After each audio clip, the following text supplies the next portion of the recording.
ನೋಡ್ತಿದ್ರೆ TV news Rahman Haasan. Davanagere ದಕ್ಷಿಣ ಕ್ಷೇತ್ರದಲ್ಲಿ ಮತದಾನ ಈಗ ಬಿರುಸು ಪಡೆದುಕೊಂಡಿದೆ. ಬಿರುಬಿಸಿಲಿನ ನಡುವೆಯೂ ಕೂಡ ಜನ ಸರತಿ ಸಾಲಿನಲ್ಲಿ ನಿಂತು ವೋಟಿಂಗಿಗೆ ಮುಂದಾಗಿದ್ದಾರೆ. ರಾಜ್ಯದ 2 ಕ್ಷೇತ್ರಗಳಿಗೆ ನಡೀತಾ ಇರುವಂತಹ ಉಪಚುನಾವಣೆ, ದಾವಣಗೆರೆ ದಕ್ಷಿಣ ಮತ್ತು ಬಾಗಲಕೋಟೆಯಲ್ಲಿ ನಡೀತಾ ಇರುವಂತಹ ಚುನಾವಣೆ. ಕೆಲವು ಕ್ಷೇತ್ರಗಳಲ್ಲಿ ಮಂದಗತಿಯಲ್ಲಿ ಹಕ್ಕು ಚಲಾವಣೆ ಆಗ್ತಾ ಇರುವಂಥದ್ದು ನೋಡ್ತಾ ಇದ್ದೀವಿ ದಾವಣಗೆರೆಯಲ್ಲಿ. ಅದನ್ನು ಹೊರತುಪಡಿಸಿದ್ರೆ ಯಾಕಂದರೆ ಬಿಸಿಲಿನ ಝಳ ಜಾಸ್ತಿ ಇದೆ. ಬೆಳಿಗ್ಗೆ ಒಂದು 8-9 ಗಂಟೆ ಒಳಗಡೆ ಕೆಲವೊಂದಷ್ಟು ಜನ ಬಂದರು, ವೋಟಿಂಗ್ ಮಾಡಿದ್ರು. ಅದಾದ ನಂತರ 10 ಗಂಟೆ ನಂತರ ಸ್ವಲ್ಪ ಬಿಸಿಲು ಜಾಸ್ತಿ ಆಗ್ತಾ ಇರೋದ್ರಿಂದಾಗಿ ಸ್ವಲ್ಪ ಕಮ್ಮಿಲಿ ಕಾಣಿಸ್ತಾರೆ. ಬಟ್ ಹೆಂಗಸರು ಹೆಚ್ಚಿನ ಸಂಖ್ಯೆಯಲ್ಲಿ ಹೊರಬಂದು ಹಕ್ಕು ಚಲಾವಣೆಯನ್ನು ಮಾಡ್ತಾ ಇದ್ದಾರೆ. ಇವತ್ತು ದಾವಣಗೆರೆ ದಕ್ಷಿಣದಲ್ಲಿ ಮತ ಚಲಾವಣೆ, ಸರತಿ ಸಾಲಿನಲ್ಲಿ ನಿಂತಿರುವಂತಹ ಜನ ತಮ್ಮ ಹಕ್ಕು ಚಲಾವಣೆಗೆ ಮುಂದಾಗಿದ್ದಾರೆ. ಸೊ ಮತಗಟ್ಟೆ ಸಂಖ್ಯೆ 195 ಬಳಿ ನೀತಿ ಸಂಹಿತೆ ಉಲ್ಲಂಘನೆ ಆಗಿದೆ ಅನ್ನುವಂಥದ್ರ ಬಗ್ಗೆ ಆರೋಪ ಕೇಳಿ ಬಂದಿದೆ. ಬಿಜೆಪಿ ಮುಖಂಡರು ಮತದಾರರಿಗೆ ಪಲಾವ್ನ ಹಂಚಿದಾರಂತೆ. ಬೆಳಿಗ್ಗೆ ಬ್ರೇಕ್ಫಾಸ್ಟ್ನ ಸಮಯದಲ್ಲಿ ಪಲಾವ್ ಕೊಟ್ಟಿದ್ದಾರೆ, ಇಲ್ಲಿ ಆಮಿಷ ಹೊಡ್ತಾ ಇದ್ದಾರೆ, ಇದು ನೀತಿ ಸಂಹಿತೆಯ ಉಲ್ಲಂಘನೆ ಆಗಿದೆ ಅಂಥೇಳಿ ಆರೋಪವನ್ನು ಮಾಡಿದ್ರು. ಈಗ ಶೇಖರಪ್ಪ ಬಡಾವಣೆಯ ಮತಗಟ್ಟೆ ಸಂಖ್ಯೆ 195, ಇಲ್ಲಿ ಬಿಜೆಪಿ ಕಾರ್ಯಕರ್ತರು ಪಲಾವ್ ಹಂಚಿದ್ದಾರೆ ಅನ್ನುವಂಥದ್ರ ಬಗ್ಗೆ ಆರೋಪಗಳು ಕೇಳಿ ಬಂದಿವೆ. ಇದನ್ನು ಹೊರತುಪಡಿಸಿದರೆ ಬೇರೆ ಎಲ್ಲೂ ಯಾವುದೇ ರೀತಿಯಾದಂತಹ ಘಟನೆಗಳು ನಡೆದಿಲ್ಲ. ಎಲ್ಲ ರೀತಿಯಾದಂಥ ಸಿದ್ಧತೆಯನ್ನು ಪೊಲೀಸರು ಮಾಡ್ಕೊಂಡಿದ್ದಾರೆ.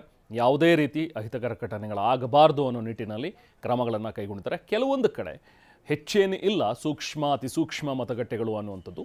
ಸೊ ಎಲ್ಲ ಕಡೆಯೂ ಕೂಡ ಸರಿಯಾಗಿ ಆರಾಮವಾಗಿ ಮತ ಚಲಾವಣೆ ನಡೀತಾ ಇದೆ. ಬಟ್ ಅಲ್ಲಲ್ಲಿ ಕೆಲವೊಂದಷ್ಟು ಸೂಕ್ಷ್ಮ ಮತಗಟ್ಟೆಗಳು ಅಂತ ಇದ್ದೇ ಇರುತ್ತೆ. ಒಂದೊಂದು ಕ್ಷೇತ್ರದಲ್ಲಿ ಕೆಲವೊಂದಷ್ಟು ಜನ ಕಿಡಿಗೇಡಿಗಳು ಇದ್ದೇ ಇರ್ತಾರೆ. ಸೊ ಹಾಗಾಗಿ ಅಲ್ಲಿ ಹೆಚ್ಚಿನ ಒಂದು ಭದ್ರತೆಯನ್ನು ಕೈಗೊಂಡಿದ್ದಾರೆ.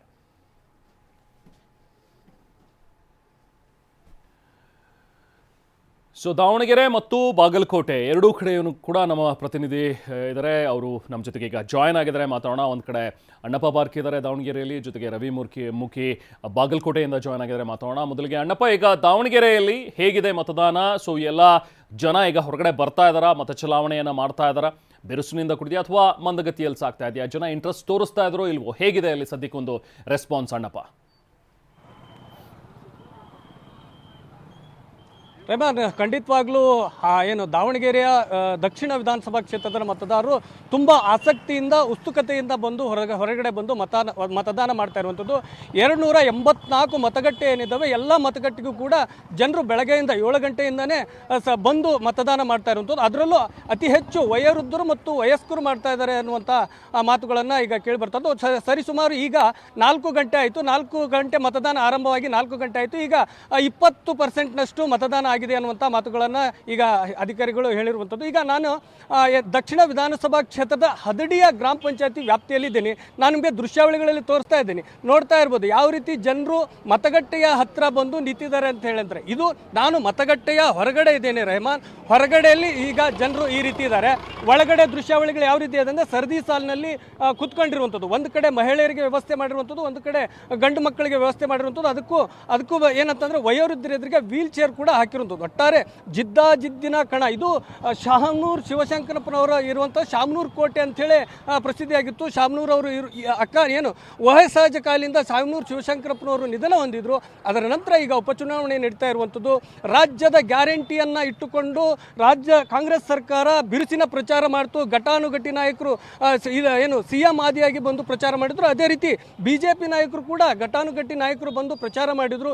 ಈ ಬಾರಿ ಈ ಚುನಾವಣೆ ಮುಂದಿನ ಚುನಾವಣೆ ದಿಕ್ಸೂಚಿ ಆಗುತ್ತೆ ಅನ್ನುವಂಥ ನಿಟ್ಟಿನಲ್ಲಿ ಚರ್ಚೆ ಕೂಡ ಆಯಿತು. ಈ ನಿಟ್ಟಿನಲ್ಲಿ ಇಲ್ಲಿರುವಂಥ ಮತದಾರರು ಬಹಳ ಕುತೂಹಲದಿಂದ, ಕಾರ್ಯಕರ್ತರು ಕೂಡ ಕುತೂಹಲದಿಂದ ಮತದಾನಕ್ಕೆ ವ್ಯವಸ್ಥೆಯನ್ನು ಮಾಡ್ತಾ ಇರುವಂಥದ್ದು ನೋಡ್ತಾ ಇರ್ಬೋದು. ಒಂದು ಕಡೆ ಕಾಂಗ್ರೆಸ್ ಕಾರ್ಯಕರ್ತರು ಕೂತಿದ್ದಾರೆ, ಒಂದು ಕಡೆ ಬಿಜೆಪಿ ಕಾರ್ಯಕರ್ತರು ಕೂತಿದ್ದಾರೆ. ಅವರಿಗೆ ಬೇಕಾದಂಥ ವ್ಯವಸ್ಥೆಯನ್ನು ಮಾಡ್ತಾ ಇರುವಂಥದ್ದು. ಯಾವ ರೀತಿ ಆಸಕ್ತರಿದ್ದಾರೆ ಅಂತಂದರೆ, ತಮಗೆ ಬೇಕಾದಂಥ ಮತದಾರರು ಇರ್ತಾರೆ, ಅವ್ರನ್ನ ಕರ್ಕೊಂಬಂದು ಮತಗಟ್ಟೆಯವರೆಗೂ ಕರ್ಕೊಂಡೋಗಿ ಬಿಡುವಂಥ ವ್ಯವಸ್ಥೆ ಮಾಡ್ತಾ ಇದ್ದಾರೆ. 200 ಮೀಟ್ರ್ ಹೊರಗಡೆ ಇರಬೇಕು ಅನ್ನುವಂಥ ನಿಟ್ಟಿನಲ್ಲಿ 200 ಮೀಟ್ರ್ ಹೊರಗಡೆ ಇದ್ದಾರೆ. ಅವರ ಬೂತಿನ ಏಜೆಂಟ್ರು ಏನಿದ್ದಾರೆ ಅವರಿಗೆ ಬೇಕಾದಂಥ ಇವ್ರದ್ದು ಮತದ ನಂಬರನ್ನು ಕೊಟ್ಟು ಅವ್ರನ್ನ ಒಳಗೆ ಕಳಿಸುವಂಥ ಕೆಲಸವನ್ನು ಮಾಡ್ತಾ ಇದ್ದಾರೆ. ನಾನು ಅವ್ರನ್ನ ಮಾತಾಡಿಸ್ತಾ ಹೋಗ್ತೀನಿ, ಯಾವ ರೀತಿ ಚುನಾವಣೆ ಇದೆ, ಬಿರುಸು ಯಾವ ಪಡೆದಿದೆ ಅಂತ. ಸರ್, ಚುನಾವಣೆ ಯಾವ ರೀತಿ ಬಿರುಸು ಪಡೆದಿದೆ? ಬಿಜೆಪಿಯಿಂದ ಒಲವು ಭಾಳ ಆಯ್ತು ಸರ್. ಬಿಜೆಪಿಯಿಂದ ಒಲವು ಭಾಳ ಆಯ್ತು. ನಮ್ಮ ಅಥಡಿಸ್ ಕೇಳಿದ್ರೆ 3% ಅವ್ರದ್ದು. ಒಟ್ಟಾರೆ ಇದೇ ರೀತಿ ತಮ್ಮ ಪರವಾಗಿ ಮಾತನಾಡ್ತಾ ಇರುವಂಥದ್ದು 4 ಬಾರಿ ಸತತ 2 ದಶಕಗಳ ಕಾಲ ಶಾಮನೂರು ಶಿವಶಂಕರಪ್ಪರವರ ಹಿಡಿತದಲ್ಲಿದ್ದಂಥ ದಾವಣಗೆರೆ ದಕ್ಷಿಣ ವಿಧಾನಸಭಾ ಕ್ಷೇತ್ರದಲ್ಲಿ ಈ ಬಾರಿ ಬಿಜೆಪಿ ತಮ್ಮ ಖಾತೆಯನ್ನು ತೆರೆಯುತ್ತೆ ಅನ್ನುವಂಥ ಮಾತುಗಳನ್ನು ಹೇಳ್ತಾ ಇದ್ದಾರೆ. ನಾನು ಕಾಂಗ್ರೆಸ್ನ ಕಾರ್ಯಕರ್ತರಿದ್ದಾರೆ, ಅವ್ರನ್ನ ಮಾತಾಡ್ತೇನೆ. ಸರ್, ಯಾವ ರೀತಿ ಇದೆ ಚುನಾವಣೆ? ಚೆನ್ನಾಗಿದೆ ಸರ್. ಅಜ್ಜಾರಿ ಕೊಟ್ಟಂಗ ಆಶೀರ್ವಾದ ಕೊಡ್ತಾರಂತೀರ? ಮೊಮ್ಮಗ ಕೊಡ್ತಾ ಇದ್ದಾರೆ ಸರ್. ಅಜ್ಜರಿಗಿಂತ ಅವ್ರು ಹೆಂಗೆ ಬೆಂಬಲ ಇದೆ ಇವ್ರಿಗೆ ಇದೆ. ಒಟ್ಟಾರೆ ಚುನಾವಣೆ ಮಾತ್ರ ಭಾರಿ ಕಾವನ್ನು ಪಡೆದಿರುವಂಥದ್ದು. ಮತದಾರರು ಮತಗಟ್ಟೆ ಹತ್ತ ಬಂದು ಮತದಾನ ಮಾಡ್ತಾ ಇದ್ದಾರೆ. ಬಿಸಿಲನ್ನು ಕೂಡ ಲೆಕ್ಕಿಸದೆ ಏನು ಪ್ರಚಾರ ಮಾಡಿ ಹೋಗಿದ್ರು, ಅದೇ ರೀತಿ ಬಿಸಿಲನ್ನು ಲೆಕ್ಕಿಸದೆ ಜನರು ಬಂದು ಮತಗಟ್ಟೆ ಹತ್ತ ಬಂದು ಮತದಾನ ಮಾಡ್ತಾ ಇದ್ದಾರೆ.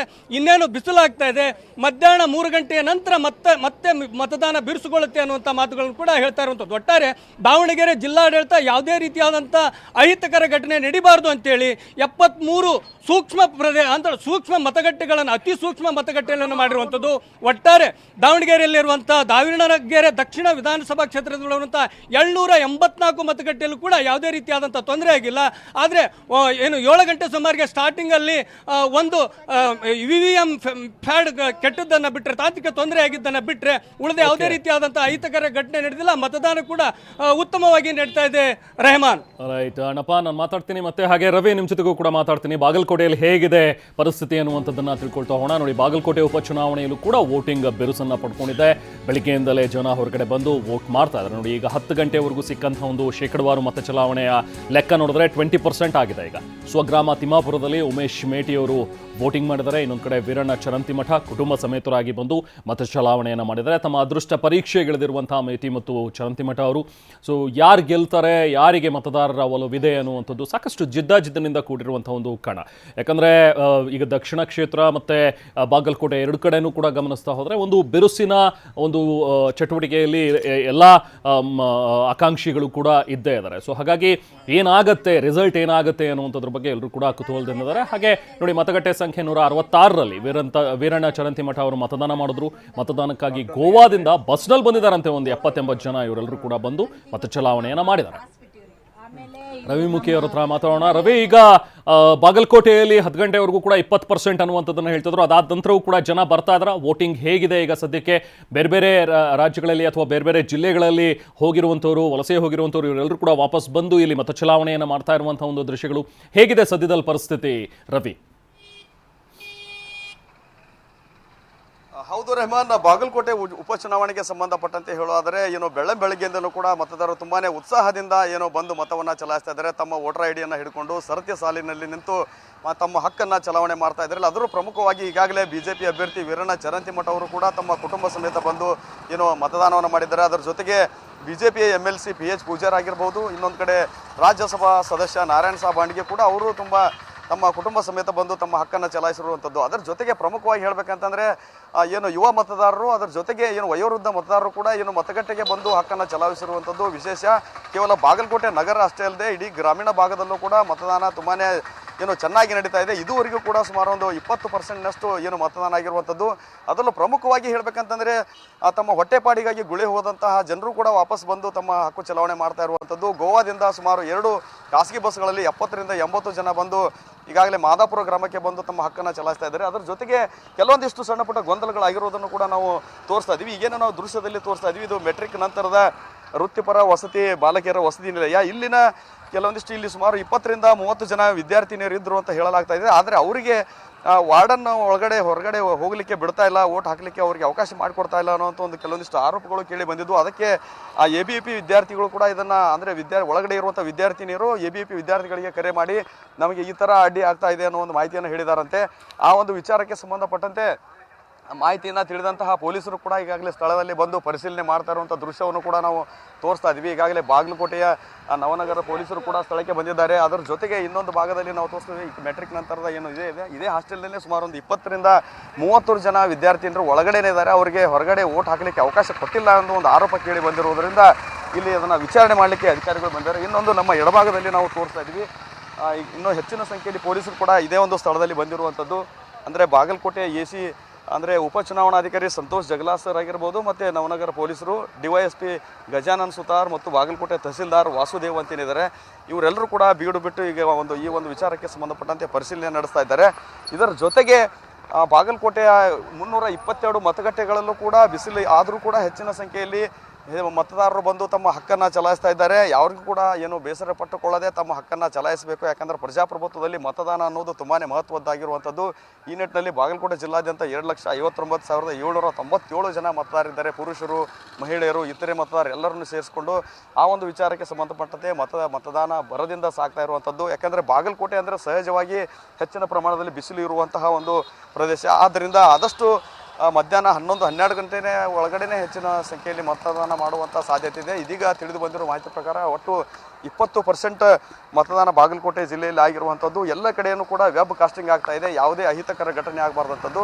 ಅದರಲ್ಲೂ ಪ್ರಮುಖವಾಗಿ ಒಂದು ವಿಶೇಷತೆ ಅಂದರೆ ಕಾಲೇಜು ವಿದ್ಯಾರ್ಥಿಗಳಿಗೆ ಸಂಬಂಧಪಟ್ಟಂತೆ ಹೇಳೋದಾದರೆ ಮೊನ್ನೆ ಬಸವೇಶ್ವರ ವಿದ್ಯಾವರ್ಧಕ ಸಂಘದ ವಿದ್ಯಾರ್ಥಿಗಳಿಗೆ NSUI ಕಾರ್ಯಕರ್ತರು ಹೋಗಿ ಬೆದರಿಕೆಯನ್ನು ಹಾಕಿದ್ರು. ಅಂದರೆ ನೀವು BJP ಪರ ವೋಟ್ ಮಾಡಿದರೆ ನಿಮ್ಮ ಭವಿಷ್ಯ ಹಾಳಾಗುತ್ತೆ, ಯಾವುದೇ ಕಾರಣಕ್ಕೂ BJP ವೋಟ್ ಹಾಕಬೇಡಿ ಅಂತ ಹೇಳ್ಕೊಂಡು ಅದೊಂದು ವಿವಾದ ಆಗಿ ಪೊಲೀಸ್ ಠಾಣೆ ಮೆಟ್ಟಿಲೂರು ಕೂಡ ಹೋಗಿತ್ತು. ಆ ಒಂದು ವಿಚಾರಕ್ಕೆ ಸಂಬಂಧಪಟ್ಟಂತೆ ವಿದ್ಯಾರ್ಥಿಗಳಿಗೂ ಕೂಡ ಯಾವುದೇ ರೀತಿ ತೊಂದರೆ ಆಗದ ರೀತಿಯಲ್ಲಿ ಭದ್ರತೆಯನ್ನು ಹಾಕಿಸಿ, ಅಂದರೆ ಕಾಲೇಜು ವಿದ್ಯಾರ್ಥಿಗಳು ವಿಶೇಷವಾಗಿ ಎಲ್ಲಿ ಓಟನ್ನು ಹಾಕ್ತಾರೆ ಆ ಒಂದು ಮತಗಟ್ಟೆಯ ಮುಂಭಾಗದಲ್ಲಿ ಏನು CAPF ಏನು ಪಡೆ ಆಗಿರ್ಬೋದು, ಅದ್ರ ಜೊತೆಗೆ ಪೊಲೀಸರನ್ನ ಹೆಚ್ಚಿನ ಸಂಖ್ಯೆಯಲ್ಲಿ ನಿಯೋಜನೆ ಮಾಡುವ ಮೂಲಕ ಯಾವುದೇ ವಿದ್ಯಾರ್ಥಿನಿಯರಿಗೆ ಅದರ ವಿಶೇಷವಾಗಿ ಕಾಲೇಜು ವಿದ್ಯಾರ್ಥಿನಿಯರಿಗೆ ತೊಂದರೆ ಆಗದ ರೀತಿಯಲ್ಲಿ ಅವರು ಮತದಾನ ಮಾಡಬೇಕು, ತಮ್ಮ ಹಕ್ಕನ್ನು ಚಲಾಯಿಸಬೇಕು ಅನ್ನೋ ಉದ್ದೇಶಕ್ಕೆ ಅಲ್ಲೂ ಕೂಡ ಸಕಲವಾದಂತಹ ಭದ್ರತೆಯನ್ನು ಕಲ್ಪಿಸಿದ್ದಾರೆ. ಅದರ ಜೊತೆಗೆ ಇಲ್ಲೇನು ಗೊಂದಲ ಉಂಟಾಗಿದೆ ಇದನ್ನು ಕೂಡ ಆದಷ್ಟು ಬೇಗ ನಾವು ಸರಿಪಡಿಸ್ತೀವಿ ಅನ್ನೋ ಮಾಹಿತಿ ಇನ್ನು ಓಕೆ ರವಿ